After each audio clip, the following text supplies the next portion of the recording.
Blog Talk Radio. Boa noite, meus amigos. Estamos aqui de volta.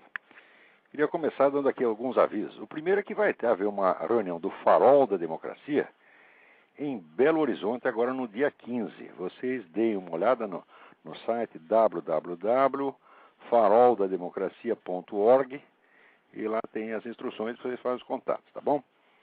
O segundo aviso é que o blog Nota Latina já voltou ao ar, porque teve algum engraçadinho comunista que denunciou o site como spam. É a coisa mais fácil do mundo, né? Quer dizer, você escreve lá que é spam, os caras tiram o blog do ar, e daí leva 24 horas, 48 horas para voltar. Quer dizer, pelo menos atrapalha a vida dos outros. Os caras adoram fazer isso, né?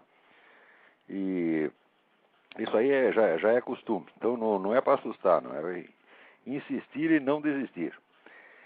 O terceiro aqui, eu queria agradecer aqui ao pastor Silas Malafaia a atenção que ele deu aos meus artigos. É bom saber que tem no meio evangélico uma pessoa inteligente, atenta e corajosa, lendo os meus artigos, com coragem suficiente para citá-los num programa de televisão, tá certo? No qual ele defendeu bravamente a posição da igreja contra estas pretensões arrogantes do movimento gay, né? É importante verificar o seguinte, que não se trata, que a discussão aqui não é de maneira alguma a discussão de homossexualismo, ou bissexualismo, ou tetrasexualismo, ou pentasexualismo, ou qualquer outra porcaria que se invente. Não é nada disso que se trata. O que se trata é o seguinte, é que há um movimento com a mentalidade nazista prepotente que pretende inventar uma lei pela qual é proibido criticar a conduta deles. Ora, não há nenhuma conduta no mundo que seja incriticável, né? Eu também gostaria de fazer uma lei assim, que é proibido falar mal do Olavo. É o crime de olavofobia. Você tem assim, olavófobo vai pra cana. Eu também gostaria. Quem não gostaria, né, de estar imune a críticas? Mas note bem, conforme eu mesmo já observei num artigo, o próprio Deus não baixou uma lei desse tipo. Se vocês lerem lá, na Bíblia, está lá o livro de Jó. Jó fala as coisas mais horríveis a respeito de Deus. Deus não manda ele calar a boca, Deus ouve tudo pacientemente até o fim. Depois dá uma resposta arrasadora, mas primeiro ouve. Né? Esse o próprio Deus pode sair de orelha quente depois de falar com Jó. Por que a gente não pode falar mal desses caras? Eu acho que qualquer conduta humana, seja na cama, na privada, no púlpito, tá certo? No escritório, onde quer que seja, ela não pode ser imune a críticas. Ninguém pode ser imunizado contra a crítica. Se você passa a chamar toda a crítica de discriminação, você criminaliza automaticamente as críticas. Tá? Quer dizer, o sujeito não pode achar feio, né, um homem com outro homem para a cama. Né? Por que não pode achar feio? Por que tem que achar bonito? Não é isso? Ora, uma coisa assim que me chama muita atenção é que qualquer pessoa com mais de 12 ou 14 anos de idade tem a obrigação de saber que o impulso sexual, o desejo sexual, ele traz junto consigo inevitavelmente, também a emoção contrária, que é a repugnância. Se você tem atração por uma coisa, você tem repugnância por tudo aquilo que é a inversão dela, o que a nega, tá certo? Então, por exemplo, eu conheço muitos homossexuais que vão dizer que tem repugnância pela ideia de ir para a cama com a mulher, repugnância física, tá certo? Então, se ele for exposto àquele espetáculo, ele vai se sentir mal. E, vamos dizer, agora eu vou proibir o sujeito de dizer, né? Eu tinha um amigo faz muito tempo, era um grande amigo meu, né? E eu ficava espantado. Eu era muito jovem, eu não entendia direito como era a psicologia da coisa. Mas ele contava para mim que a única vez que ele tinha tentado ir para a cama com a mulher, ele tinha vomitado. E depois ele arrumou um soldado francês da Guerra da Argélia, um sujeito barbudo, peludo, e foi viver com o soldado e ficou feliz pra caramba, né? Eu não entendia nada daquilo como era possível, tá certo? Mas era a emoção dele. Ele tinha repugnância por uma coisa e gosto pela coisa contrária. O que eu posso fazer? Vou mudar, vou arrancar a cabeça dele, botar outro cérebro? Não posso fazer, tá certo? E era um bom sujeito, foi um grande amigo meu, muito leal, tá certo? E ele gostava do que gostava e, vamos dizer, tinha repulsa pelo que tinha repulsa. Nós não podemos mudar as pessoas. Se vocês lerem as memórias do cárcere de Graciliano Ramos, vocês não vão suspeitar que Graciliano Ramos era um extremista de direita agora, né? Graciliano Ramos, quando tá na cana, tá certo? Tinha lá, numa dos presídios que ele passou, tinha um cozinheiro viado, tá certo? E ele tinha tanta repugnância tá certo, de homossexualismo, que ele evitava a comida feita pelo cara. Você já pensou, você dando uma cadeia que já tem pouca comida, né? Pouca comida é pouco e ruim. Ainda você tem um segundo motivo repugnante, fala, não, eu não vou comer porque este sujeito, ele mexeu no peru de metade dos detentos, agora vai fazer minha comida. Era o que o Graciliano dizia. Ora, ele está expressando o quê? Não é um preconceito, não é nada, é uma coisa que ele sente fisicamente. Quer dizer, a repulsa é inerente ao desejo sexual. Todo mundo tem que saber disso. Agora, você vai proibir a expressão da repulsa?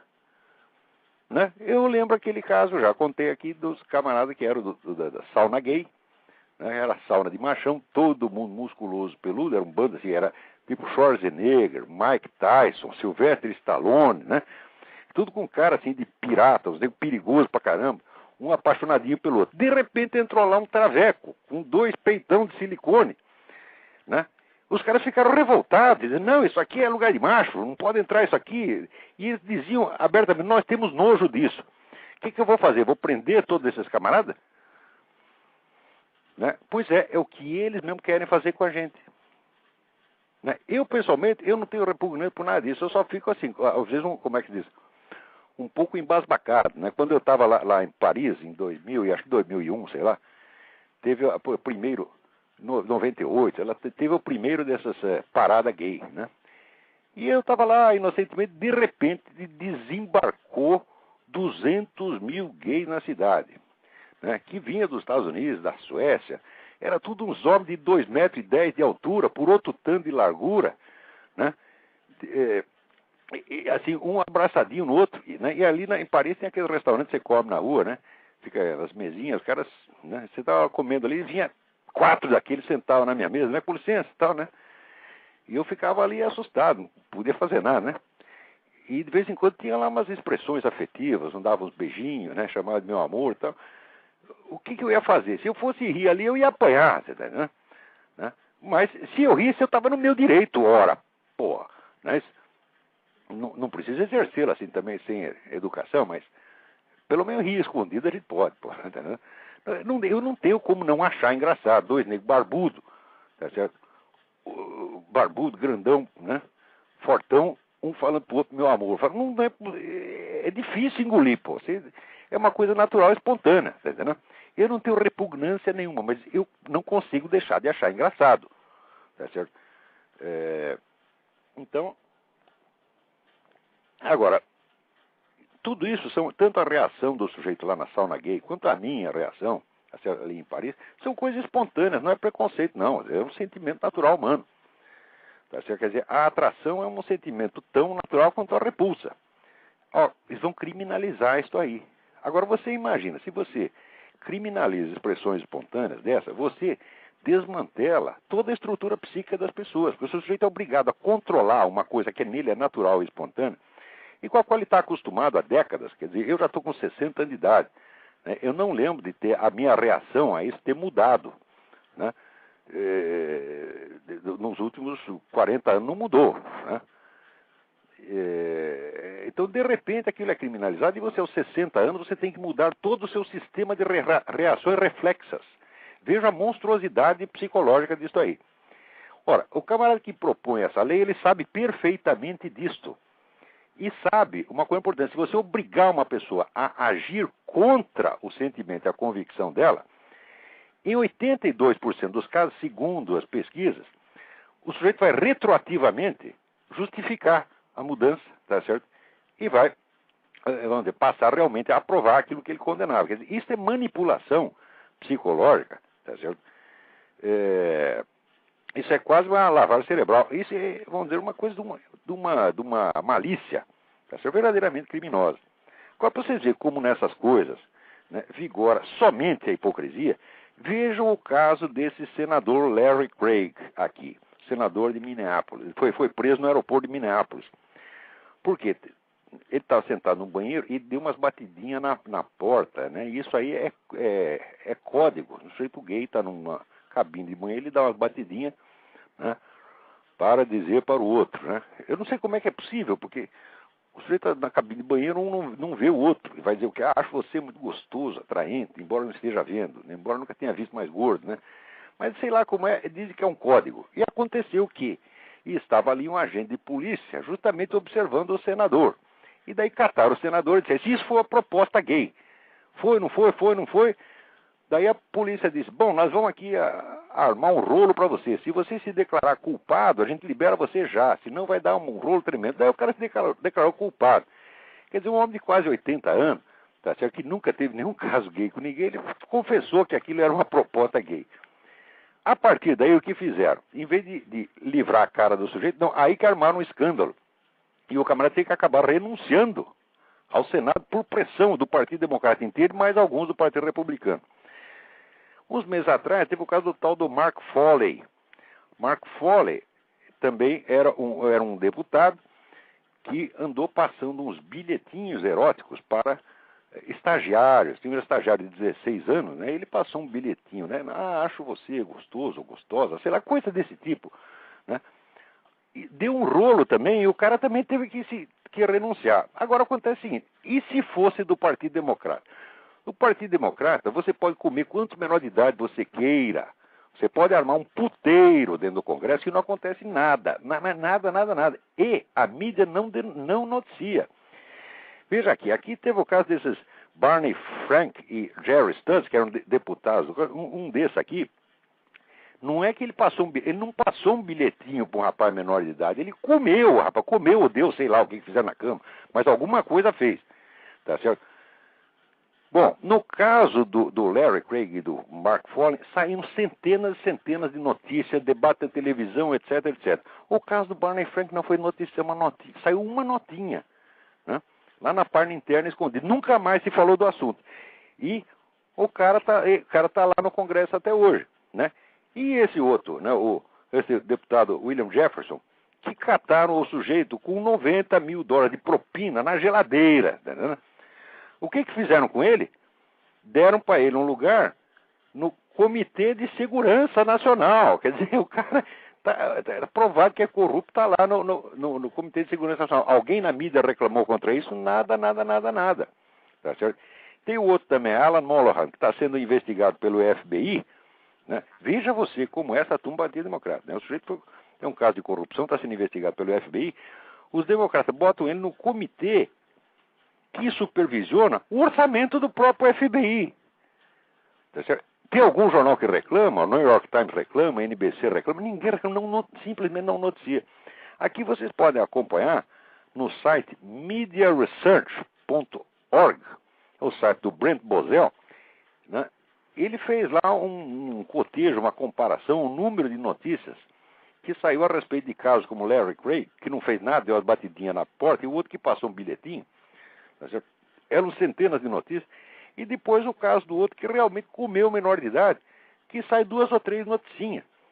Né? Agora, o pior é que é o seguinte, outro dia estava sendo entrevistado o ex-líder, né, da republicana na Câmara, o Tom DeLay, estava sendo entrevistado pelo Matt Lauer na NBC. E daí o DeLay, que é um sujeito muito brabo, ele está reclamando, pô, vocês só falam da gente, mas quando é um cara democrata, vocês escondem tudo. Por exemplo, teve o caso desse William Jefferson, que cataram ele com dinheiro da propina na geladeira, vocês não falaram nada. Daí o Lauer, o entrevistador, falou, não, senador, o senhor está muito enganado, nós fizemos uma imensa cobertura do caso William Jefferson. O DeLay, na hora, não sabendo, né, ficou quieto. Só que é o seguinte, é mentira. A NBC não fez nada, não noticiou coisíssima nenhuma do escândalo do Jefferson. Quer dizer, a grande mídia aqui é crime organizado, como no Brasil. A única diferença aqui é que tem o pessoal do rádio. O rádio e a internet salva. Então a gente fica sabendo das coisas por essa outra fonte. Porque se dependesse dessa gente, dá a impressão assim, de que o Partido Republicano é tudo ladrão. E no outro lado só tem santinha, é tudo Madre Teresa de Calcutá. Né? Muito bem. Agora, esta semana também apareceu no site congressoinfoco.ig.com.br uma matéria de um cidadão chamado José Rodrigues Filho sobre cartão nacional de saúde. Atenção. Ele conta que a Associação Médica Britânica está fazendo uns apelo aos médicos clínicos gerais para que boicotem e não colaborem com o sistema de prontuário eletrônico que o governo da Grã-Bretanha está fazendo. Por quê? Porque isso é invasão de privacidade. Isso significa o seguinte, que a privacidade das suas informações médicas e outras, que agora estão na mão do seu médico, né, passa para a mão do governo. Quer dizer, praticamente, vamos dizer, o sigilo médico é eliminado. Tudo, né, todo o seu prontuário, mais informações pessoais, vai tudo para na mão do governo, no sistema unificado. Agora, aqui o José Rodrigues Filho adverte o seguinte, olha, na Inglaterra está dando um maior bode, o pessoal está protestando, reclamando, e no Brasil o mesmo sistema de cartão nacional de saúde já está sendo implementado, e não teve um debate, ninguém reclamou. Quer dizer, o brasileiro agora virou uma espécie de ímã complacente, você entendeu? Né? Todd entra tudo, tá certo? Ele nem sente mais, quer dizer, é ímã complacente anestesiado, né? Tinha né, uma pomadinha anestésica, depois ao passar, esqueci o nome. Né, todo mundo fala, deve ter passado essa pomada e ninguém sente mais nada, tá certo? Então, quer dizer, já perderam o senso da própria segurança, Eles abrem tudo para o governo é onipotente. Então, note bem, já está montado um sistema de leis pelos quais o governo petista pode destruir quem ele quiser sem precisar parecer perseguição política.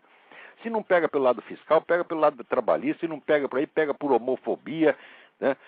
Pega porque tem lá um revólver em casa. Porque, olha, houve um plebiscito aí, mas o plebiscito foi só para saber se proibia ou não proibia o comércio de armas. Então, não passou. A proposta de fechar o comércio de armas não passou. O comércio de armas continua ali. Mas os mecanismos restritivos continuam todos aí. Se ele para ter um revólver em casa, é tanta burocracia, tá certo? Que até ele conseguir a licença, ele já foi assaltado e assassinado 10 vezes, tá vendo? E de vez em quando pega um nego lá, ele não fez exame psicotécnico, vai pra cadeia. Você precisa fazer exame psicotécnico para ter arma agora, porra. Para ser presidente da República não pode, porque se fizer exame psicotécnico no Lula, tá certo? Ele não passa nem para ser chofer de ônibus, evidentemente, né? Agora, para você ter um revólver calibre 22 para defender sua casa, aí precisa, tá certo? Então, se falhou isso, ou faltou um papelzinho, você é pego com arma, você vai para cana, tá certo? Ou seja, tem 1000 jeitos de destruir. Eles criaram todo um sistema e ainda criaram o tal do direito alternativo, que é interpreta as leis tudo em sentido contrário, no sentido político comunista, tá certo? Então, criaram este sistema, como é que se diz? É o totalitarismo informal, né? E isso já está funcionando. Peraí, tem alguém na linha aí, vamos lá. Olá, professor Alberto, do Rio de Janeiro. Oi, tudo bem? Tudo bem? Deixa eu fazer uma pergunta. O senhor tem alguma coisa a falar sobre a questão do que aconteceu com o comunismo lá no Camboja e os carniceiros lá do Khmer Vermelho? E se é possível fazer algum tipo de ponte entre o que houve lá e o que poderia ter acontecido caso a esquerda tivesse a vitória aqui em 64? Perfeitamente. Só que eu vou pedir um favor para você. Sim. Eu vou responder sua pergunta já. Você desliga e eu respondo, tá bom? Tá ok, vou desligar. Muito obrigado. Tá bom, obrigado. Um abraço. Abraço. Excelente pergunta. O que aconteceu no Camboja foi o seguinte, aqui teve aquele movimento pacifista, tá certo? Baseado em informações falsas transmitidas pela mídia. A mídia transmitiu aqui que os Estados Unidos estavam perdendo, tinham perdido a Batalha do Tet e que a embaixada americana tinha sido invadida, né? E então aquilo foi um escândalo, deu um terror, pânico, invadir a embaixada americana em Saigon. Então dá a impressão que os comunistas tinham tomado o Vietnã inteiro. Vocês sabem quantos Vietcongs tinham entrado na embaixada americana? Resposta: nenhum, morreram todos na porta, soltaram uma bomba, quebraram um pedaço do muro e morreram todos. Quer dizer, não houve invasão na embaixada americana. O pessoal retirou alguns funcionários apenas por uma medida de segurança, mas não houve invasão. A invasão foi um fracasso. Simultaneamente estava tendo a famosa Batalha do Tet. Tet é o Ano Novo, né, Vietcong. Então eles lançaram uma ofensiva geral. Na Batalha do Tet, 3/4 do exército Vietcong foram devastados, morreu todo mundo. Tá certo? Quer dizer, foi o maior fracasso militar de todos os tempos. Agora aqui os filhos da puta, como Walter Cronkite, né, e outros na televisão, tudo pró-comunista, tudo puxa-saco de comunista, noticiaram o contrário. Tá certo? E a população aqui, os trouxas aqui, acreditaram. Acontece que daí o Lyndon Johnson, tá certo, que era mais sensível à opinião do New York Times do que à realidade, era mais sensível, né, às pesquisas eleitorais do que ao destino do país, imediatamente determinou então que as tropas americanas fossem retiradas. Daí aquela putada toda que tinha feito manifestações pacifistas, né, dizendo que o Ho Chi Minh não era comunista, que ele era apenas um líder patriótico, etc, etc. Todo mundo fez uma festa danada e, evidentemente, os comunistas, então, tomaram o poder no Vietnã. Os comunistas que tinham invadido o Vietnã do Sul agora estavam com o Vietnã inteiro na mão. Do Vietnã, eles invadiram o Camboja, né, e ajudaram a botar no poder o tal do Pol Pot. Bom, resultado, no Vietnã eles fizeram a matança, então, de 1 milhão de civis. E o Pol Pot, amigo deles, com a ajuda deles, no vizinho Camboja, matou mais 2 milhões de civis, gente desarmada em tempo de paz. Olha, a guerra inteira, dos dois lados, morreu aproximadamente entre 800 mil e 900 mil pessoas, a guerra inteira. A paz que se seguiu, graças aos meninos do Flower Power, matou 3 milhões de pessoas. Foi isso que aconteceu. Tá certo? E vocês não têm a menor dúvida de que era exatamente isso que teria acontecido em 1964, se os militares não mandassem parar, não botassem para fora aquele vagabundo, aquele João Goulart, tá certo? Com aquela correola comunista inteira que tinha tomado conta do país, que já tinham começado a guerrilha em 1963. Dizem que depois fizeram guerrilha para responder à violência da ditadura. Conversa mole, a guerrilha começou em 63, financiado e comandado pelo próprio Fidel Castro e com a ajuda de muito filho da puta daqui, tá certo? Porque teve aqui o tal do Ted Kennedy. Ted Kennedy deu um dinheiro pro Jim Jones, aquele mesmo do suicídio coletivo, depois virou guru, né, e já ficou mais maluco do que já era e fez suicídio coletivo e foi pro Beleléu. Mas em 63 esse cara estava aí em Pernambuco montando a rádio para as ligas camponesas com o dinheiro do Ted Kennedy, que é um cara que até hoje enche o saco. O Ted Kennedy é eterno, ele jamais morre, né? Então ele está com 143 anos, mas está aí falando besteira e dando dinheiro para comunista. Então os caras já tinham montado isso no Brasil em 63. Daí alguém, vamos dizer, aconteceu, né, que um diplomata cubano estava no avião, o avião caiu, né, e toda a documentação sobre esse negócio da guerrilha foi parar na mão dos americanos, não sei se CIA, FBI, o Serviço Secreto, parou na mão dos americanos. Daí levaram para o João Goulart. O que o João Goulart fez? Mandou prender todos os comunistas? Não. Pegou todos os documentos, mandou entregar secretamente para o Fidel Castro. Esse sujeito traiu o país. Quer dizer, o país está sendo agredido, tá certo, com tropas armadas do exterior, e o presidente esconde isso. E agora está a família desse canalha pedindo indenização, dizendo que os Estados Unidos que montaram o golpe, etc, etc. Os Estados Unidos não montaram o golpe, isso é facílimo de provar. Eles usam como prova da interferência americana no golpe justamente os documentos que provam o contrário. Por exemplo, correspondência entre o embaixador Lincoln Gordon e o presidente Johnson, da tarde de 1º de abril, dizendo assim: presidente, eles deram o golpe aqui, nós precisamos fazer alguma coisa, tomar alguma providência temos que tomar. Daí o Johnson mandou lá uma ajuda para chegar 13 dias depois. Ou seja, a interferência feita depois do golpe não é preparação do golpe, porque os Estados Unidos não prepararam nada, não ajudaram em nada. Depois eles ajudaram o novo regime, isso sim, não o golpe. Agora, esses comunistas, o pessoal que está na mídia, os Mauro Santayana, essas putadas todas, entendeu? Eles dizem aqui, tá aqui, documentos provam interferência americana, e botam este documento, esta carta do Lincoln Gordon. Olha como são safados, são cínicos. O documento está dizendo uma coisa, e eles dizem que diz o contrário. Como ninguém, exceto este que vos fala, vai ler o documento para conferir, o pessoal acredita, né? Então é aquele negócio, eles vivem do blefe. Aquele negócio, até um aluno meu que está lembrando o negócio do Groucho Marx. Afinal, você vai acreditar em mim ou nos seus próprios olhos? E daí você acredita no cara. Tá certo? Os próprios olhos não adianta, porque você não usa o olho, não vai ver o documento. Se lesse a carta do Lincoln Gordon, você vê que a carta prova o contrário. Bom, daí, quer dizer, até hoje estão explorando isso.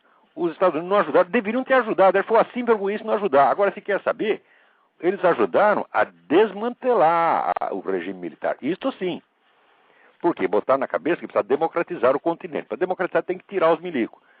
Só que esqueceram um detalhe. No Brasil, a única força anticomunista que tinha era os milicos. Eles tiraram os milicos, não botaram nada no lugar dela. Isso é a mesma coisa que convidar os comunistas a tomar o continente, como de fato tomaram. Isso foi obra do seu Jimmy Carter. O Jimmy Carter, ele saiu da presidência, ele só tinha 20% de aprovação. O pessoal hoje fala do Bush.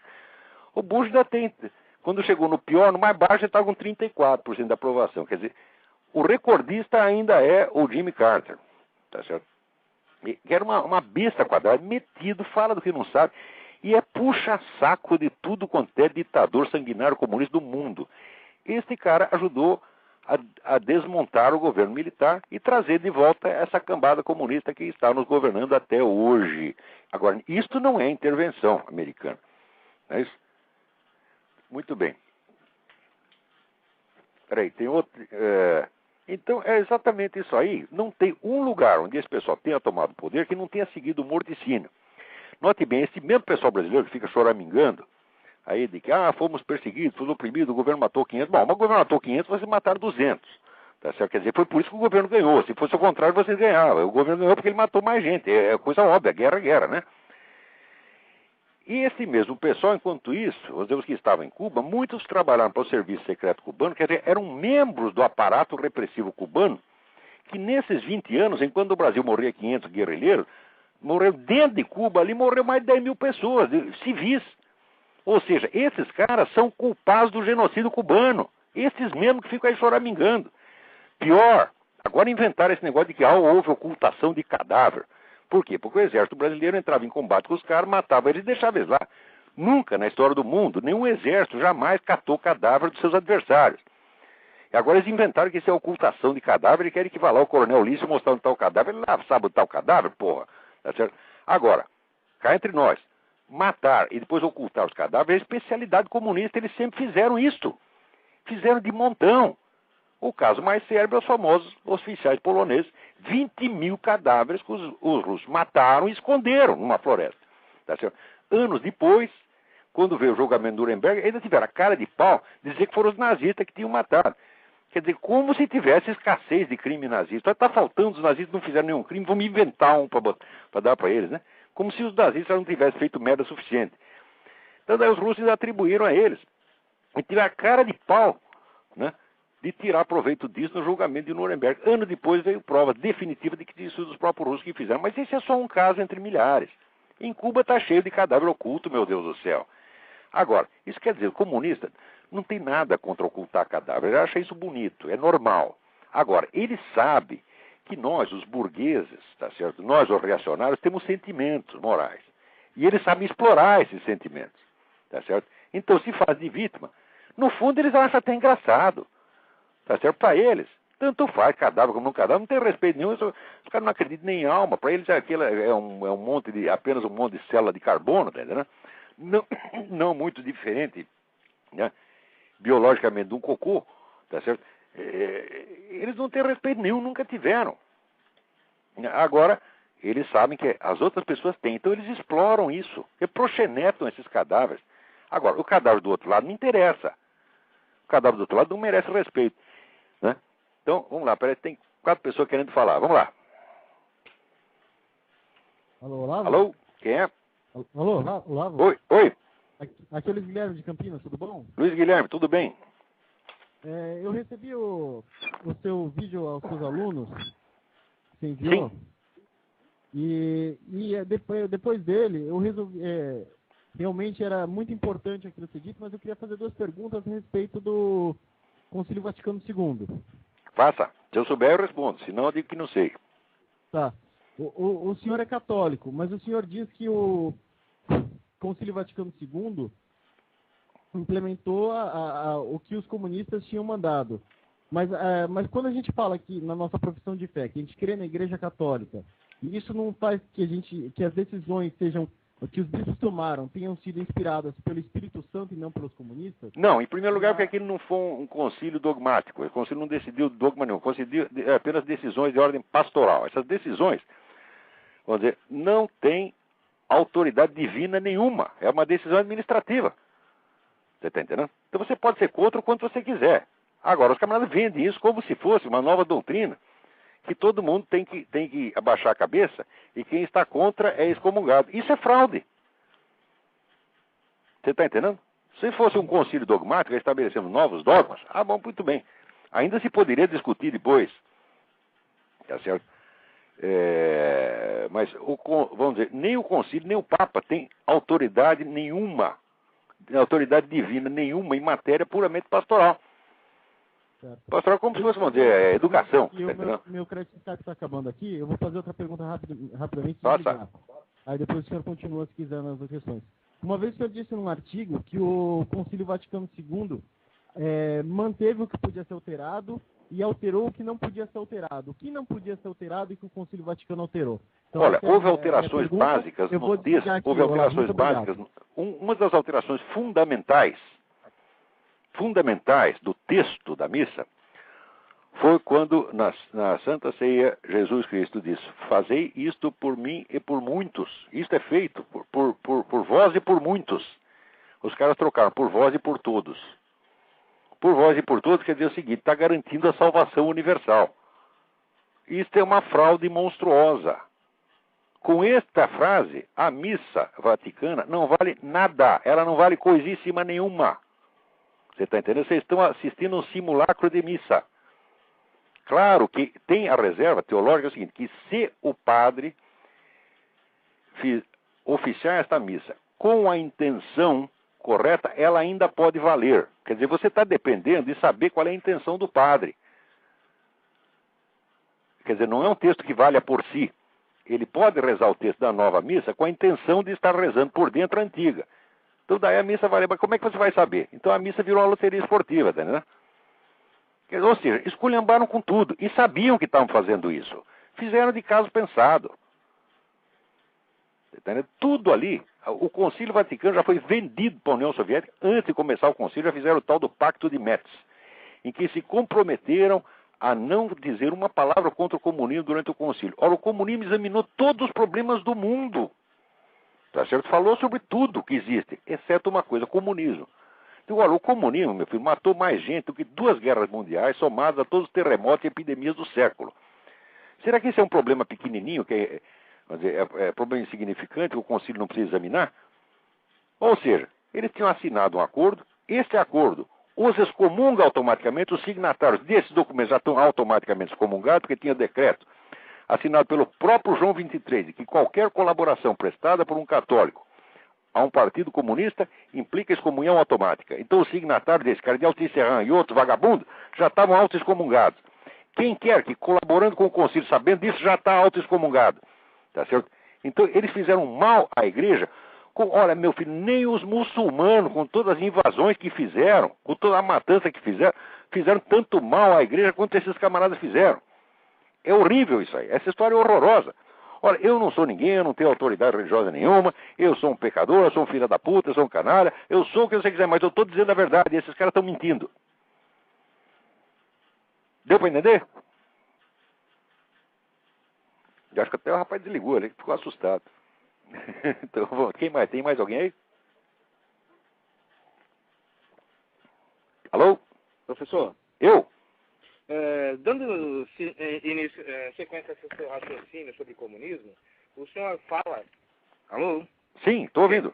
O senhor fala que houve matança após a implantação do comunismo em vários países. Eu concordo, claro. Sempre houve, sempre houve. Isso. Eu gostaria de saber do senhor o seguinte: o senhor acredita que após a implantação de um comunismo eminente no Brasil, a mesma coisa pode acontecer? Certamente, porque a matança, veja, ou ela é antes ou ela é depois. Me perdoe, só a sequência da pergunta. O senhor não pensaria em se candidatar a presidente? Mas nem presidente do Corinthians. Agora o Corinthians está todo encrencado, mas não é o Corinthians. Qualquer outro, pode ser o Santos Futebol Clube, Palmeiras. nem clube de futebol. Nem clube de futebol de botão. Então tá bom. Eu não posso ser presidente de porra nenhuma, porque eu não tenho nenhuma capacidade administrativa. Mas, olha, é assim, eu posso comparar. A sua inteligência é uma coisa fenomenal. Para fazer um edifício, você precisa de 2 pessoas. Você precisa do arquiteto, que faz desenho, planeja, etc. E precisa o mestre de obras, o empreiteiro, certo, que é o sujeito que diariamente vai lá e dá os comandos. Muito bem. Eu posso ser o arquiteto, eu posso fazer um belo plano, mas os comandos eu esqueço, meu filho. Mas essa é a função do presidente. Ele tem que ser bem assessorado. Eu posso dar sugestões, fazer análise e traçar até um plano, tal, mas executar, eu não posso executar porque eu esqueço. Você está entendendo? Olha, meu nome é Vladimir Queiroz, eu moro aqui. Vladimir Queiroz, muito obrigado pela sua participação. Muito obrigado mesmo. Um abração.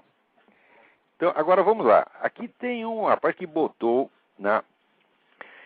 no Orkut, na comunidade do Orkut, um negócio que de arrepiar os cabelos. Dizendo que o pai dele, que é oficial do Exército, recebeu uma carta muito elegante do Foro de São Paulo, convidando para participar de reuniões onde vão discutir a integração das Forças Armadas latino-americanas. Quer dizer, O Foro de São Paulo, aquela entidade que não existia, até a semana passada não existia, né? Depois passou a existir, mas a ser apenas um clube de debates, né? Por fim, foi aceito como central estratégica, né? Foi confessado como central estratégica nos anúncios do 3º Congresso do PT. Então, logo tirou a máscara, né? Já está botando todas as manguinhas de fora e interferindo diretamente na vida militar, querendo cooptar os nossos oficiais para que vão lá discutir a integração das Forças Armadas. Quer dizer, integração das Forças Armadas, assim, vão tudo bater continência para Hugo Chávez e Fidel Castro. É exatamente isso que eles querem. Mais ainda, digo para você que todo este rolo que criaram por causa do Quartinho de Moraes foi porque o Quartinho de Moraes era o cara encarregado dessa operação, o homem encarregado da infiltração comunista nas Forças Armadas. E eu fui mexer com os freitos e doeu no calo do Partidão e do PCdoB, etc. Então estrelaram, tá certo? Então acabamos descobrindo que o seu Quartinho de Moraes, que era aparentemente o sujeito discreto, era uma mais importante do que parecia, porque ele é o sério atrás desta operação, que é a coisa mais criminosa que já se fez nesse continente, né? Quer dizer, colocar as nossas Forças Armadas para servir a seus inimigos, tá certo? Então está aqui, né? Eu vou mais tarde documentar isso aqui, mencionar isso nos artigos e dar o endereço lá do site Orkut onde está. Mas por enquanto eu estou comentando aqui que atiraram num trem onde estavam 2 ministros, né? Quer dizer, o trem estava passando ali na zona norte do Rio de Janeiro, e os caras sabendo que tem 2 ministros ali, atiram em quê? Atiram no trem. O trem é inocente, minha gente. O trem não tem nada a ver com isso, coitadinho do trem. Vamos lá, tem mais alguém na linha aí, vamos lá. Alô, Lavo? Alô? Tá me ouvindo? Tô, perfeitamente. É Marcos aqui de Porto Alegre. Oi, tudo bem, Marcos? Tudo bem, tudo tranquilo. É o seguinte, o senhor falou antes da influência da mídia na guerra do Vietnã, aqueles esquemas da esquerda americana contra... Negócio monstruoso, monstruoso. Pois é, eu estava lendo agora aquele livro do Alan Bloom, o Closing of the American Mind, que aqui em português saiu como o declínio da cultura ocidental e agora mais recentemente como a cultura inculta, para quem quiser procurar, né? Só queria que o senhor falasse sobre a influência do relativismo que veio da Europa, porque ele fala de uma conexão da Alemanha com os Estados Unidos e daí a transfiguração dos valores baseado em Nietzsche... Agora esse relativismo também, isso aí é tudo treta, porque eles são relativistas para um lado e absolutistas para o outro. Por exemplo, quem são os caras que fazem mais condenações morais absolutas aos Estados Unidos, senão os que se dizem mais relativistas? Quer dizer, o relativismo, como teoria filosófica, ele não se sustenta 2 minutos. Quer dizer, é uma coisa, ele pode ser apenas um preceito metodológico provisório. Por exemplo, se você vai estudar comparativamente várias culturas, você vai se abster de fazer juízos de valor comparativos a respeito delas, tá certo? Durante algum tempo, mas isso não quer dizer que essas diferenças de valor não existam. Outra coisa, se você se abstém de fazer juízos de valor, então você é a pessoa que está menos qualificada no mundo para dizer que as diferenças de valor não existem. E os caras fazem exatamente isso. A nossa ciência, a antropologia, ela se abstém, ela não faz juízo de valor. Tá certo? É tudo relativo, né? Então, ela acabou de dizer isso, eu acabo de dizer, as diferenças de valor não existem. Quer dizer, a ciência que opina sobre aquilo mesmo que ela diz que não estuda, tá certo? Isso aí, olha, eu acho que em lugar de antropólogo, é assim, metade no hospício, outra metade... Não, vão dividir em 3 partes.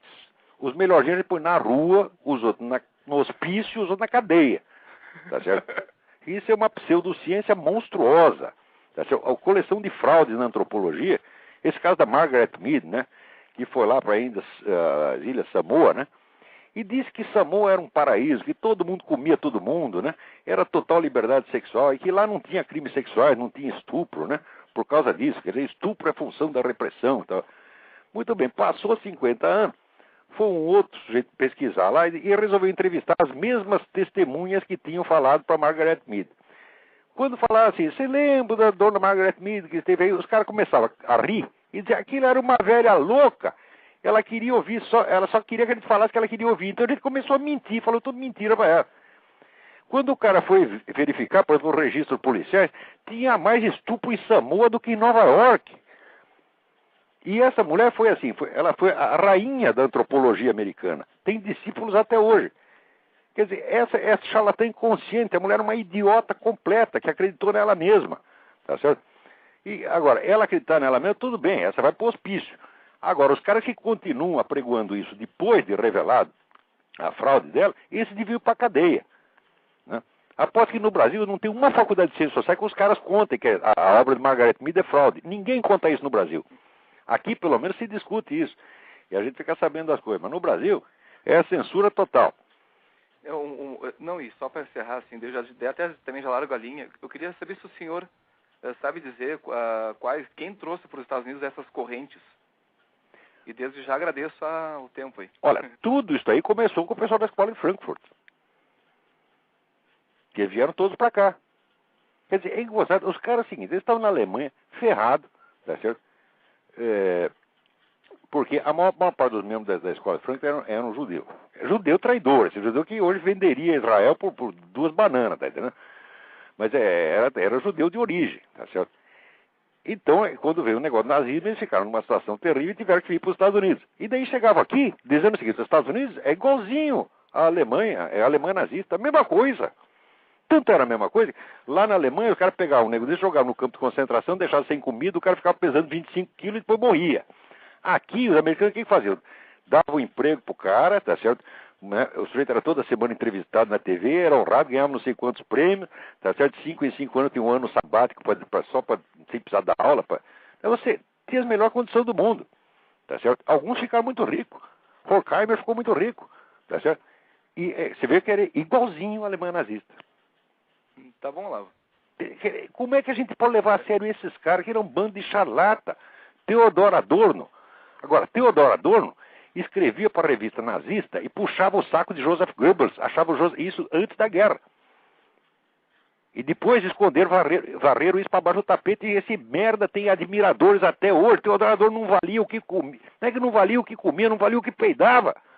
Tá certo? Ainda diz que esse cara é um filósofo, ele não é nada, isso é um charlata.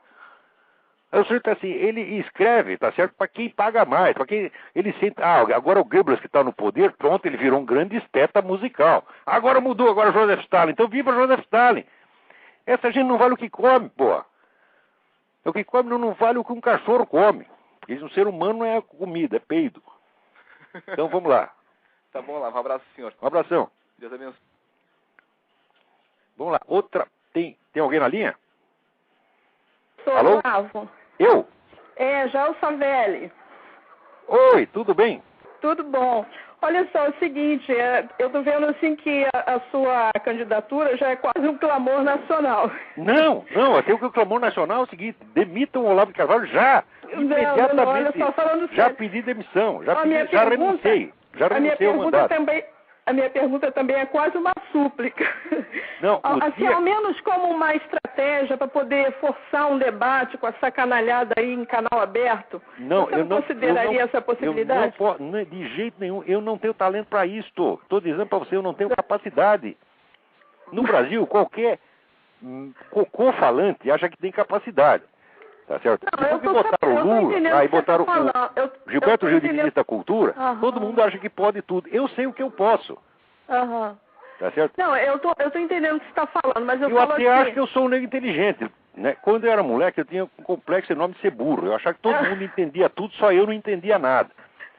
Eu decidi passar 20 anos estudando para ver se aprendia alguma coisa.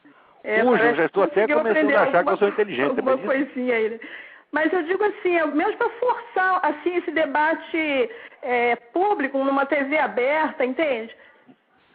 Não, o que tem que fazer é o seguinte, olha, arrume um programa de televisão para mim no Brasil que eu desmantelo essa porcaria toda em poucos meses. Se me der assim, 1 hora por semana na televisão, eu levo esses negros lá para entrevistar, seu Lula, seu Marco Aurélio Garcia, desmascaro todos eles na frente de todo mundo, provo que são mentirosos. Acabo com a reputação deles, me dá assim, empresta eles por 10 minutos para mim diante das câmeras, você vai ver o que eu faço com eles. Faço esses caras chorar, com eles de quatro chorando. Por isso que ninguém me dá esse programa, né? É exatamente isso que a gente está querendo, um confronto. Pois é, mas daí, no programa horário eleitoral a gente não pode falar as coisas todas, tá entendendo? No horário eleitoral você tem inclusive limite. Especialmente aquelas 3 ou 4 palavrinhas. E depois eu vou querer xingar os caras, eu não posso fazer isso no horário eleitoral. Se o programa é meu, eu xingo, pô. Tá certo. Porque tratar essas pessoas, tratar qualquer desses sujeitos com linguagem educada, eu acho que é uma blasfêmia. Linguagem educada, eu uso para falar com gente educada, tá certo? Isso aí eu aprendi com meu pai. Meu pai tratava todo mundo igual. Entendeu? Ele podia ser ministro ou mendigo, ele tratava todo mundo igual. Agora, quando via que estava lidando com um malandro, tá certo? Daí era uma fileira de palavrões que não acabava mais. E eu estou fazendo a mesma coisa.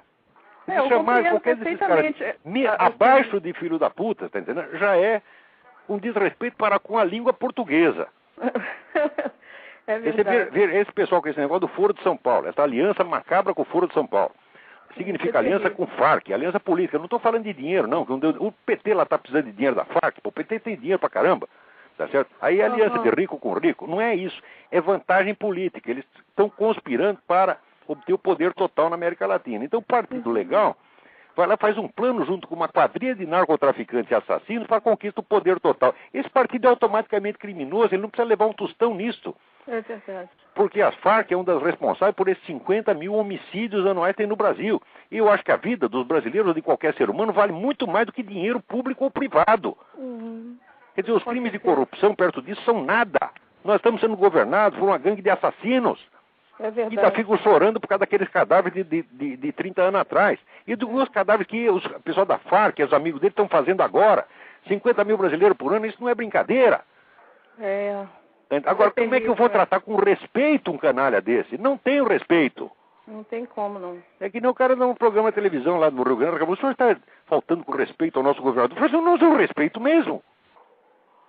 Como é que eu posso respeitar uma porcaria dessa? Respeitar isso é desrespeitar a lei, a moral, o próprio Deus, os meus semelhantes e desrespeitar, sobretudo, esses milhares de brasileiros que estão sendo mortos.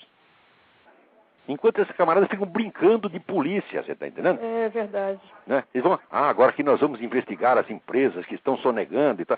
Eles vão em cima de empresário. Agora a turma da Farc, assassino, eles não mexem não, por quê? Porque é amigo deles. É verdade.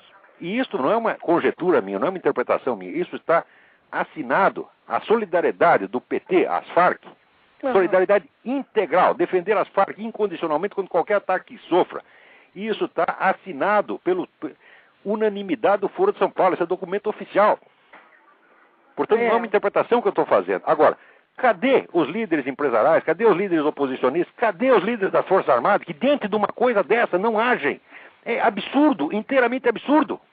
E ficam se preocupando com corrupção, porque o Zé Dirceu meteu a mão, não sei o que.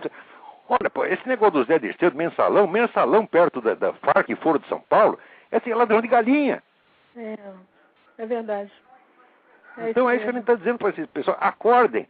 Vocês têm que reconquistar o senso da hierarquia dos valores morais. Uma vida humana vale infinitamente mais do que qualquer dinheiro. Tá entendendo? Pois é, isso daí já é uma consequência desse... E não pensa que eu estou falando com motivo político. No tempo que tinha ditadura militar, quando mataram lá o Vladimir Herzog, eu fui um dos primeiros caras a denunciar isso. A gente fez no Jornal do Sindicato Jornalista. Não interessa, quer dizer, uma vida humana que está colocada sob a sua guarda, você não pode matar. Entendeu? Claro. Você pode botar o cara na cadeia e acho que o Herzog merecia. O Herzog merecia 120 anos de cadeia. Mas não podia ser morto. Por quê? Se você acha que os crimes que ele fez justificam que ele morra, então você tem que votar a lei da pena de morte, tá certo? No Congresso, que aliás até tinha a lei da pena de morte, e os caras eram covardes, não queriam usar a lei da pena de morte, que então matavam escondido. Isso é coisa que se faça? Isso é uma baixeza, tá certo? E a gente denunciou a coisa na época. Então, hoje estou denunciando, só que agora não é um Vladimir Herzog e não são 500 guerrilheiros. São 50 mil brasileiros inocentes por ano. E os caras querem que a gente se comova com os cadáveres de guerrilheiro? Ó, que brincadeira. Tá certo, Olavo. Agora, presidente, eu não serei presidente de coisa nenhuma. Eu mal presido aqui a minha própria vida. Eu mesmo aqui na minha casa não mando nada. Quem manda é o cachorro. Tá certo, Olavo. Falou então. Então, seja boa sorte. Tá, tudo de bom. Tchau. Oi, tem mais um aí na linha. Alô? Alô? Alô? Alô? Sim. Alô? Aqui é Emílio. Emílio? De São Tudo Carlos. bem? Não sei se o senhor viu sobre a nota fiscal paulista. Não estou sabendo. Que parece que o governo do estado de São Paulo vai devolver 30% do valor da nota fiscal do ICMS arrecadado na nota fiscal para o consumidor que se identificar na hora de fazer a compra com o CPF. Então eles querem ter a ficha de todo mundo. Então, você comprou a camisinha na farmácia da esquina, você vai ter que dizer, comprei uma camisinha. Você está entendendo? Então, eles querem vasculhar a sua vida pelo lado fiscal e também pelo lado médico, com esse negócio da Carteira Nacional de Saúde. Quer dizer, os caras estão montando uma imensa KGB, tá certo? E todo mundo está achando que é normal, isso é democracia. Por quê? Porque o brasileiro não tem cultura, não tem informação, ele não tem meio de comparação, não sabe comparar uma coisa com outra. Ninguém está achando estranho isso. E Ninguém acha nada estranho, eu estou falando, rapaz. O Brasil, assim, são potes e potes de pomada anestésica. O que eu fiquei chocado foi que Você está vendo assim, é uma piroca cósmica que está entrando no traseiro do Brasil. E ninguém está sentindo nada, porra. Como é que pode um negócio desse? Estão todos loucos, ou então o louco sou eu, porra. É possível. Agora, eu ser louco não resolve nada para vocês, você está entendendo? Porque se eu for louco, tudo que eu estou dizendo continua sendo verdade. Pior ainda. Pior ainda porque o único nego que disse é verdade é o jeito maluco. Prova que os outros não prestam. O que eu fiquei mais chocado foi que o Reinaldo Azevedo chegou a elogiar o projeto do governo do estado, porque ele incentiva o cidadão a pedir nota fiscal e ainda devolve parte do dinheiro arrecadado. Só que não toca. Mas o que eles estão fazendo? Eles estão criminalizando o cidadão. Criminalizando cada vez mais. E eliminando cada uma das defesas. Você elimina o sigilo bancário, você elimina o sigilo médico, agora você elimina o sigilo até nas operações comerciais simples. Você é obrigado a declarar, né? E o nego que for num puteiro, né? Comi uma loirinha, tantos, né? Pô, eles não estão regulamentando a prostituição, então vai ter que ter imposto também, porra. Tá certo? Então você vai ter que declarar. E a criança que vai comprar Coca-Cola no bar? Quer dizer, se você esperar, você vai no puteiro e sua mulher não vai saber de nada. Não, agora vai saber sim. Quer dizer, é a moral dos bons costumes. Não é isso? Bom, ok, Olavo. Um abraço. Um abração. Muito bem. Agora, aqui tem uma carta, eu não vou dar o nome do indivíduo, mas é um negócio importante. Eu não tenho a menor condição de averiguar isto. Ele disse que todo esse rolo que está dando aí por causa desta negociação do Corinthians com a MSI, que há uma suspeita de que isso aí haja nisso o dedo do governo russo, porque o tal do Berezovsky é um sujeito que não está muito bem com o governo Putin. E que pode ser que todas essas denúncias venham daí. Eu digo, olha, eu daqui de onde eu estou, eu não tenho a menor condição de averiguar, eu não conheço os personagens brasileiros envolvidos, mas olha, quem souber alguma coisa, por favor, me informe, né? Tem outro aqui, o Cristiano responde reclamando aqui com um tal de Valdo Viana. Ele falou que é uma carta lá a respeito do negócio do Bin Laden, então o cara já reclama, você é radical. No Brasil, você só pode, né, falar contra os Estados Unidos, contra o capitalismo, aí você pode falar qualquer coisa. Você pode ter se você prega a matança de todos os capitalistas, você está dentro do equilíbrio e da normalidade. Agora, se você diz assim, olha, eu acho que não é bem assim, pronto, você é radical, você é extremista de direita. Quer dizer, os caras estão implantando uma escala de valores absolutamente psicótica e todo mundo está aceitando. Então, Cristiano, manda esse Valdo Viana a merda, tá entendendo? Fez muito, não mandou, mas quis mandar. Agora, tem aqui o Daniel Nietzsche me pergunta, desculpe ir direto ao assunto, por que a população não tem capacidade de se organizar para lutar contra os desmandos desse governo? Bom, porque auto-organização popular não existe. Napoleão dizia que para fazer uma guerra existem 3 condições. Primeira, dinheiro. Segunda, dinheiro. Terceira, dinheiro. Qualquer organização de qualquer coisa supõe muito dinheiro. Supõe, em primeiro lugar, os ativistas profissionais. Sem você ter... Para você juntar uma massa de 1000 pessoas, você precisa ter pelo menos 10 ativistas profissionais trabalhando em tempo integral para isso, como o Partidão sempre teve. Eu, no tempo que eu estava lá, eu via ter... Né? Os caras do comitê estadual, eles nunca tinham problema de dinheiro, estavam sempre cheios de dinheiro, transitavam para tudo quanto é lado, tomava avião, ficava hotel de 5 estrelas, fazia tudo, tá entendendo? Não estavam tirando proveito próprio, estavam trabalhando para o partido, é claro, mas dinheiro não faltava. Agora, eu sei que no Brasil, só quem tem dinheiro, mas no PT, o PT deve ter quantos militantes hoje? 500 mil? 500 mil negros que se esforçam, que dão o seu tempo e que ainda dão de 10% a 30% dos seus ganhos.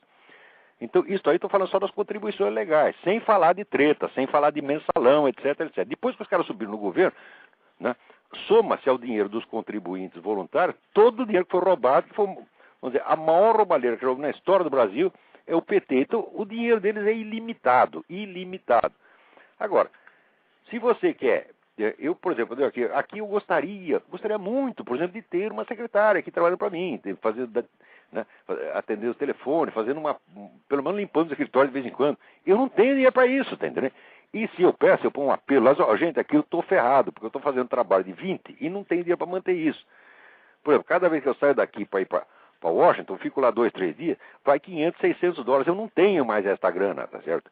Eu não tenho. E, aliás, os meus ganhos na minha coluna Jornal do Brasil acabaram de ser diminuídos, porque eu tinha lá um contrato, né, com o Jornal do Brasil. O Jornal do Brasil me comunicou que vai diminuir os meus ganhos. Não é perseguição política, não é uma medida administrativa. Mas fizeram isso, tá entendendo?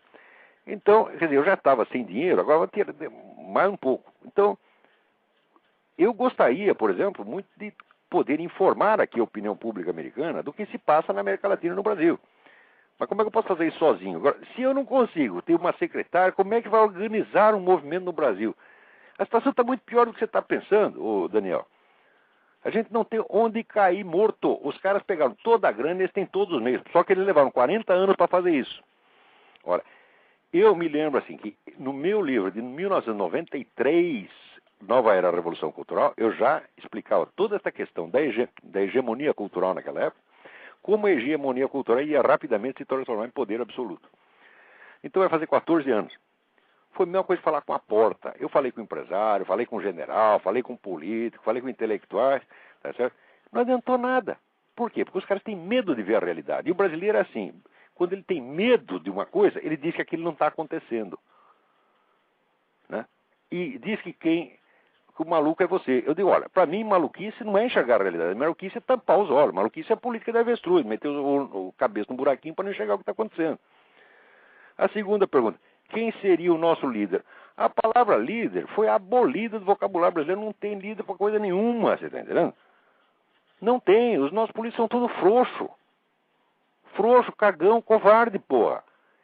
Tá certo? Então, simplesmente não tem. Então, agora, por que não tem? Porque a conquista da hegemonia cultural pelo pessoal comunista dissolve a psique, dissolve a moral dos seus adversários e os deixa totalmente desfibrados. Por isso que a hegemonia cultural já era o grande mal, isso aí 14 anos atrás. Tá certo? Para que haja líderes, é preciso primeiro você fazer um trabalho de formação de uma elite intelectual. Da elite intelectual, aos poucos, podem sair líderes políticos. Tudo isso leva 20 anos. Tá certo? Por que a oposição popular não tem movimento e nenhum plano de ação? Pelos mesmos dois fatores. A oposição, o pessoal que é anticomunista, foi privado até de um vocabulário próprio. Tá certo? Então, por que agora, por exemplo, o pessoal quer combater o PT na base do denúncia de corrupção? Porque todo o vocabulário e a estratégia de combate à corrupção foi criado pelo próprio PT. Então o pessoal só sabe imitar. Agora, por que você vai acusar um negro de corrupção se você sabe que ele está metido em assassinato e homicídio em massa? Farc, no Brasil, através do auxílio dado a PCC e Comando Vermelho, é culpada de homicídio em massa. Tá certo? E, graças às boas relações que ela tem com o PT, tá certo? Com essa ajuda mútua, torna o PT culpado de homicídio em massa. Por que você pega uma organização criminosa culpada de homicídio em massa e vai acusá-la que ela tirou um dinheirinho do governo? Mas que coisa! Então, quer dizer, o pessoal já perdeu a capacidade perdeu o senso das proporções. Tá certo? E isso foi resultado da longa revolução cultural gramsciana. Tá certo? Eu já expliquei isso nos meus artigos. Vamos lá, tem mais alguém na fila aí. Alô? Alô? Alô? Não deu. Olá? Alô? Quem está falando? Alô? Eu acho que caiu a ligação. Então, eu vou o próximo aí. Olá, vô. Sim. É o Flávio. Tudo bem, Flávio? Rio. Tudo bem? Tudo bem. É o seguinte, quero te agradecer pelo trabalho que você vem fazendo, que isso não tem preço que você está fazendo. Obrigado. Alguém tem de fazer a parte suja do serviço. Pois é, isso aí não tem, não existe, acho que não existe pagamento à sua altura. E eu gostaria não tem pagamento à minha altura e não tem pagamento nenhum, porque eu só levo prejuízo.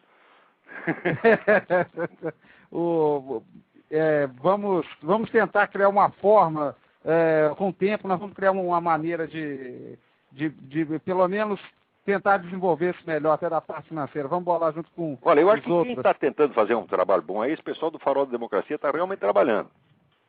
Tá certo? Eu não tenho acompanhado, mas eu dá uma olhada lá, Farol da Democracia lá. A gente, pelo que eu vejo à distância, eu acho que eles estão realmente trabalhando. Gostaria que tivesse muito mais gente. Precisava ter 40 movimentos que nem esse. E o pessoal da Associação Comercial também tem feito muita coisa boa, né? É de São Paulo, né? Agora vão lançar um número especial da revista inteirinho sobre o Foro de São Paulo. Porque aconteceu com os documentos recolhidos durante mais de 10 anos pelo Dr. Graça Wagner, agora estão à disposição. Então agora vai saber tudo sobre o Foro de São Paulo. Tudo de uma vez. Quer dizer, vai destampar a latrina, uma latrina continental. Isso é muito bom. Eu fico muito... Isso aí é a Associação Comercial que vai lançar essa revista. E nós devemos isso a você, com certeza. Não, a mim não, tem muita gente aí. Muita gente. Mas você está se doando mais. Jesus Cristo. Devemos isso ao nosso Senhor Jesus Cristo, tá certo? Com certeza, com a iluminação dele, do Espírito Santo, que você está conseguindo chegar lá e iluminar a cabeça. Porque, no meu caso, por exemplo, eu não tenho como adquirir nem 10% da tua cultura. Mas o que você consegue trazer para a gente, transmitir para a gente, fica muito, entendeu? É muito bom, entendeu? Tem muitas pessoas... Obrigado, muito obrigado, muito obrigado. Queria ter esse tipo de acesso, não consegue. Outra coisa, agora eu queria te pedir, não muda totalmente o tom. Um amigo aí, um companheiro te pediu para não mudar o tom com do xingamento. Não muda, não, manda um sarrafo nos caras. Se você puder, às vezes, criar um horário mais light pros idosinhos, pra gente botar os velhinhos pra te ouvir, porque tem um pessoal que fica meio cardíaco na hora que fala, né? Se tivesse discutido com gente séria, quer dizer, a gente tem, já houve discussão séria. A própria esquerda brasileira tem gente séria, dá pra discutir. Hoje não dá mais, só tem bandido, pô. Não, pois é, e eu acho que... Olha, meu filho, você não pensa que eu sou um cara agressivo, malvado? Pergunta aqui pra... Nada, você é bonzinho demais com ele. Pergunta aqui pra minha família, né? Eu trato todo mundo bem, né? Tenho uma paciência no bonde. Agora, a coisa que eu não suporto é bandido querendo se fazer de santinho pra cima de mim. E ainda querendo dar lição de moral, que nem esse Lula, dizendo que ninguém tem mais moral do que ele. Eu digo, ô Lula, qualquer puta de rua, qualquer traveco de rua é melhor do que você e esse seu partido de merda. Qualquer um. Isso. Porque eles dão o que é deles e você está dando o que é nosso. Né? Está batendo, o negócio dele é bater continência pro Hugo Chávez. Hugo Chávez, isso é um puxa-saco de Hugo Chávez e Fidel Castro. Quando vê o Fidel Castro até chora. Puta vida. Não tem... Agora, diz que a gente tem que respeitar. Vê os caras que... Olha, eu vi essa notícia aqui. Universidade Estadual da Paraíba, Museu Assis Chateaubriand, tá certo? Tá aqui, é uma exposição com 24 obras, né? Onde aparecem os apóstolos tendo relações homossexuais. Jesus Cristo e Maria Madalena transando. Nossa Senhora aparecer retratada como um porco. Eles fazem isso, ainda de que eles são os discriminados, filhas da puta. Ora, o que é para fazer com essa gente? Tem que ter todo pra cadeia. Isso aí é crime. Quer dizer, isso aí é discriminação mesmo. Isso é perseguição religiosa aberta. Agora, isso aí foi uma universidade estadual com dinheiro público. Quem é o reitor desta merda? Não tem o nome do cara. A reitora Marilene Alves. Dona Marilena, a senhora não serve nem para dirigir um puteiro, dona Marilena. Tá certo? Se eu tivesse um puteiro e viesse oferecer a senhora para gerir o puteiro, digo, não, essa aí não pode. Essa aí tem mentalidade porca demais. Tá certo? Eu não tenho nada contra as putas, não. Eu jamais falei mal dela, nem puta, nem viado, nem coisa nenhuma. Olha, eu já briguei na rua, me expondo a perigo para defender um viadinho que tem lá um traveco, os negros estavam batendo nele, tá entendendo? Foi só eu e a garota da lanchonete, só dois. O resto tudo fugiu. Tá certo? E nós ainda conseguimos parar os caras, né? Agora, esta gente aqui... Agora, uma coisa é você ser puta, ser viado... Tudo bem, nós não vamos permitir que toquem em vocês. Mas para que tem que blasfemar? Para que tem que ofender o sentimento religioso do outro? Você não pode fazer a sua putaria discretamente no seu canto? Ora, o que é isso? Fala de Maomé. Tem que transformar a putaria como é que se diz, em arma ofensiva contra Jesus Cristo, Nossa Senhora, e milhões de cristãos brasileiros. O que é isso, porra? Esse pessoal está cada vez mais desavergonhado. O pessoal acha bonito você ser anticristão, ser contra a igreja. Para você ter cultura no Brasil, eu já observei isso. Você se passar a imagem de culto, você tem que meter o pau na igreja. Mas isso aí, mas que cultura tem esses caras? Essa banda de analfabeto. Tudo é que nem o doutor Emissário, todos eles escrevem Getúlio com LH. Você está entendendo? E ficam botando banca de que são culto merda nenhuma. Nas discussões comigo, todos esses caras sempre levaram a pior, porque eu sei o assunto que eu estou falando e eles não sabem nada. Porque todos esses caras é o seguinte, a pessoa humilde, a pessoa comum, a gente tem que tratar com todo o respeito do mundo. Mas esses camaradas, tá certo, metidos, a gente tem que humilhar mesmo. Tem que pôr a barra de bota, que nem eu pus o homem lá da Faculdade de Direito, o tal do Alau Café, ou o próprio João Pedro Stede, quando tive debate com ele na Bienal do Livro em 98. Ele tem que humilhar, mostrar, isso é um charlatão, isso é um mentiroso, isso não sabe coisa nenhuma, é um usurpador. Ele não tem que ter dó, não. Porque ninguém nesse mundo é obrigado a ser professor universitário, a ser intelectual. E é uma honra exercer uma dessas profissões. E o sujeito tem que pagar por essa honra com o seu esforço, com a sua dedicação e com a sua sinceridade. Agora, esses caras não. Então, ao contrário, se prevalece numa posição que não merecem e fica enganando os outros. Você chegou a confrontar mais gente na fila para falar. Ok, muito obrigado, Olavo. Tudo de bom. Obrigado. Falou. Caiu a ligação aí? Então caiu a ligação. Né? Agora está aqui, né? Tá aí circulando pelo mundo, né? Que o ministro da Defesa, Nelson Jobim, ameaçou destituir o chefe do Exército por causa da reação contra as chamadas violações de direitos humanos. Nelson Jobim, vai lamber sabão, tu não vale o que come, rapaz. Tu é o cara que inventou a Constituição, quem é que vai te respeitar? Que besteira é essa? Os caras bater continência para você, depois tem que lavar a mão. Tá vendo? O que é isto? Agora aqui, por um lado, eles culhambam com as Forças Armadas. Aí o presidente Lula, por outro lado, anuncia a criação do PAC, Programa de Aceleração do Crescimento das Forças Armadas. Então está querendo comprar as Forças Armadas.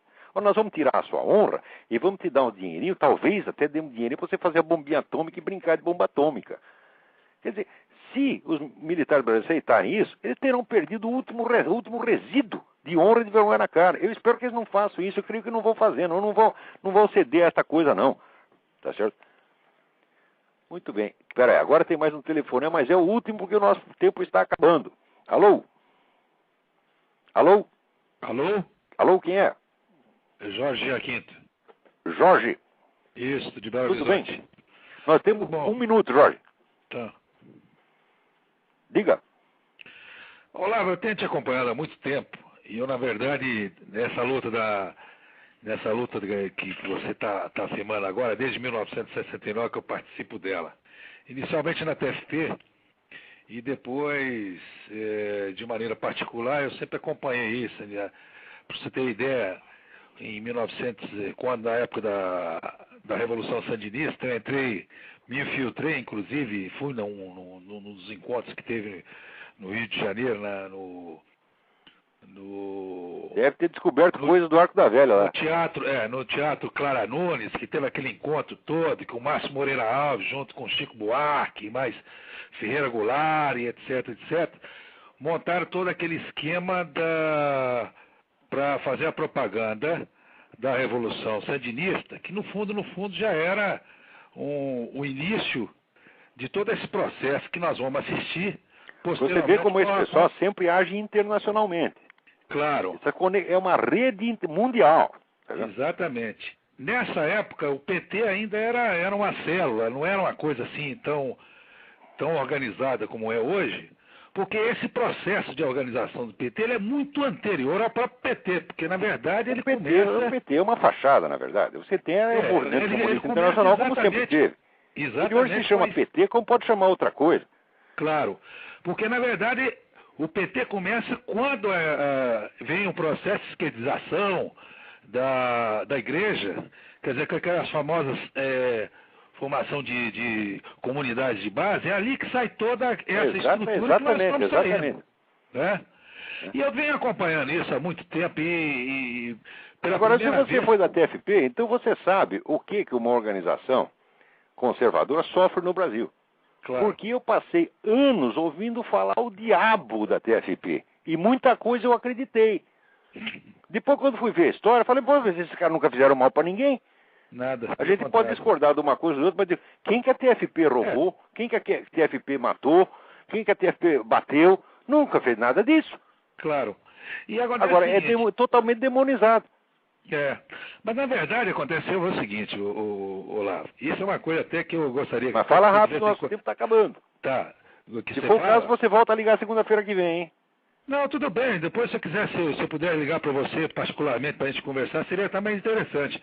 Porque esse aspecto, todo mundo está querendo montar uma forma de se combater isso. Existe jeito e não precisa de muito dinheiro, não. Precisa mais de boa vontade e de alguma dedicação total. Está faltando gente que você que queira fazer, algo que ninguém quer fazer. Claro, o problema todo... Sabe, agora, a minha capacidade é limitada. O meu negócio é o seguinte, eu sei... estudar, pegar as informações, dar o diagnóstico e dizer o que está acontecendo. Claro. Isso é o que eu sei fazer. O processo de militância... Agora, eu não sou um líder político, eu não posso liderar uma coisa dessa. Não, mas isso aí não tem nada a ver com política, não. Isso é guerra ideológica. Nós temos que fazer a guerra ideológica. Na guerra cultural, guerra cultural eu sou bom.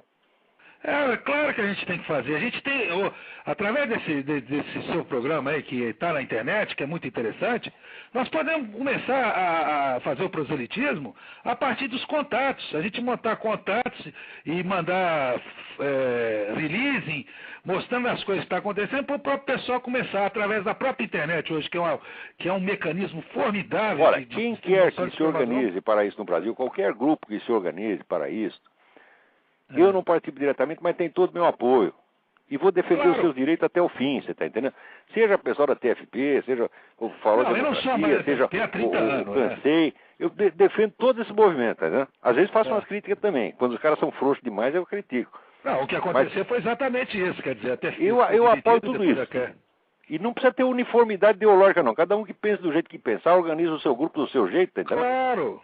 O que a gente tem que colocar, e aí é que faz esse trabalho que a gente acha que é interessante, que eu acho interessante, que está todo mundo meio perdido, que a gente pode dar algumas ideias, e em cima dessas ideias a gente trabalhar em cima, que é a questão do proselitismo, os contatos pessoais, ver onde é que é, como é que não é, e fazer o contato pela internet, e de vez em quando fazer alguns encontros, olha aqui, no sentido de conscientizar esse pessoal, como é que pode ser feito isso. Por exemplo, eu nunca participei da TFP, tinha muita coisa do Plínio Correia de Oliveira que eu discordava, mas olha, na TFP tem uma pessoa que eu admiro muito, o Dom Bertrand é o brasileiro mais patriota que eu vi.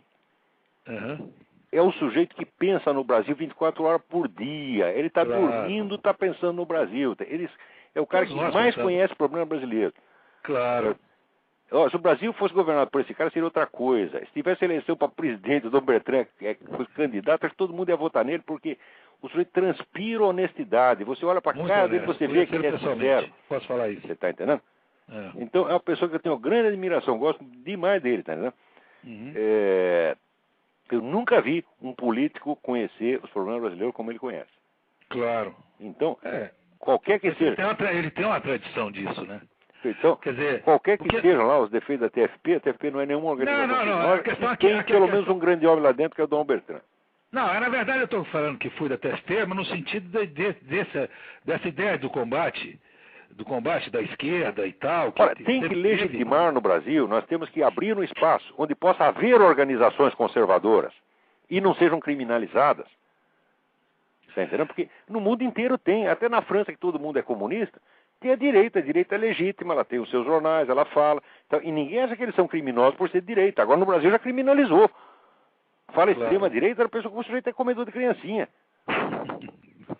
Não, na verdade acontece o seguinte, sabe o que acontece? Agora, peraí, Jorge, acabou o nosso tempo, agora eu tenho que desligar, senão eles nesse telefone eu consigo falar com você depois? Escreva para mim, me passe o seu número, escreva no e-mail olavo@olavodecarvalho.org, me passe o seu número de telefone, eu ligarei para você. Tá bom. Tá bom? Muito bom. Então, olha, para você e para todo mundo, muito obrigado pela atenção, até a semana que vem. Obrigado, bom descanso. Obrigado.